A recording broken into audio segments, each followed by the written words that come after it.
Tahukah kamu bahwa di Indonesia ada seorang tokoh yang memperjuangkan pendidikan di era penjajah? Bahkan perjuangannya sangat sukses di Indonesia Timur masih bisa kita lihat hingga sekarang. Siapakah beliau? Mari kita bahas. Beliau adalah Al-Habib Idrus bin Salim Al-Jufri, sosok habaib yang sangat dikenal di wilayah Indonesia Timur.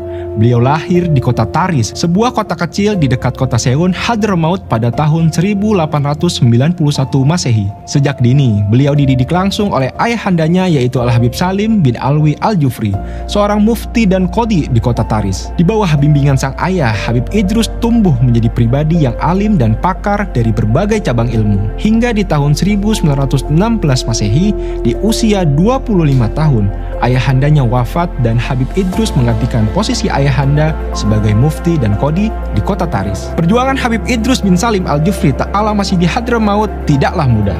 Di saat itu Hadramaut masih berada di dalam jajahan Inggris. Maka Habib Idrus bersama Habib Abdurrahman bin Ubaidillah As-Saggaf memutuskan untuk berangkat ke Mesir guna memberitakan kekejaman Inggris. Akan tetapi langkahnya terhalang saat hendak menaiki kapal di pelabuhan Aden. Beliau berdua ditangkap dan seluruh dokumen yang dibawa dirampas. Beliau berdua pun dilarang keluar dari negara Arab manapun. Habib Abdurrahman bin Ubaidillah As-Saggaf tetap di Hadramaut hingga akhir usia beliau.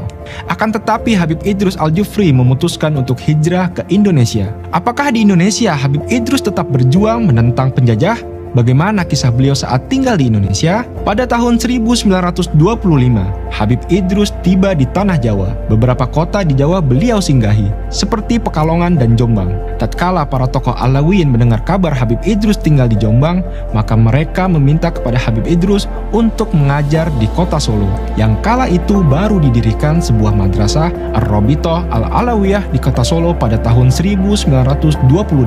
Habib Idrus dipanggil untuk memimpin dan mengabdikan diri sebagai pengajar di madrasah ini. Tak lama kemudian di tahun 1929 Habib Idrus memutuskan untuk hijrah ke Palu, Sulawesi Tengah. Kabarnya yang memberikan isyarah Habib Idrus untuk berangkat ke Palu adalah Al-Habib Alwi bin Muhammad bin Thohir Al-Haddad yang tinggal di Empang, Bogor. Di kota Palu inilah beliau mendirikan sebuah yayasan pendidikan yang bernama Al-Khairat di tahun 1930.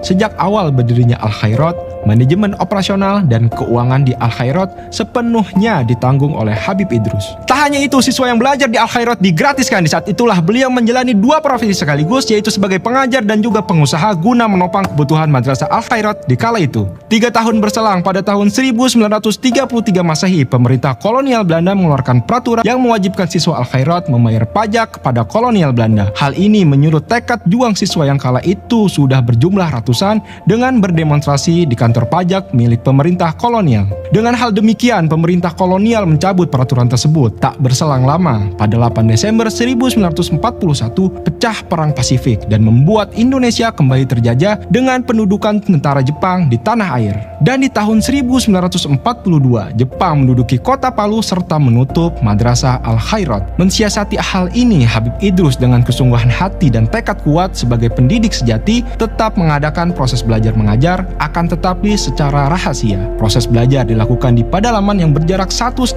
km dari madrasah Al-Khairat. Para siswa diharuskan datang satu persatu agar tidak mencolok keberadaan mereka dari penjajah Jepang. Tak hanya itu, selama larangan ini, proses belajar mengajar dilakukan pada malam hari dan ini berlangsung selama 3,5 tahun, hingga kalahnya Jepang dari sekutu. Pada akhirnya Al-Khairat dibuka kembali 5 bulan setelah kemerdekaan Indonesia diproklamirkan, yaitu pada 17 Desember 1945.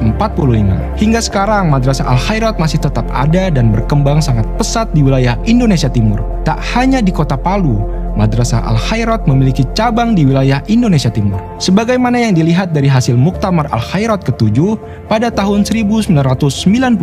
Tercatat Al-Khairat memiliki 1.268 madrasah dan 21 pondok pesantren yang tersebar di Kalimantan, Sulawesi, Maluku, dan Papua. Dengan cepat masyarakat kota Palu mengenal sosok Habib Idrus, bahkan banyak masyarakat memanggil beliau dengan panggilan Guru Tua. Dan pada tanggal 12 Syawal 1389 Hijriah Hijriah, tak lama setelah kebahagiaan Hari Raya Idul Fitri, Habib Idrus menghembuskan nafas terakhirnya pada pukul 2.40 pagi yang bertepatan pada 22 Desember 1969 Masehi setelah 39 tahun berjuang dan mengabdikan dirinya untuk pendidikan di Indonesia Timur.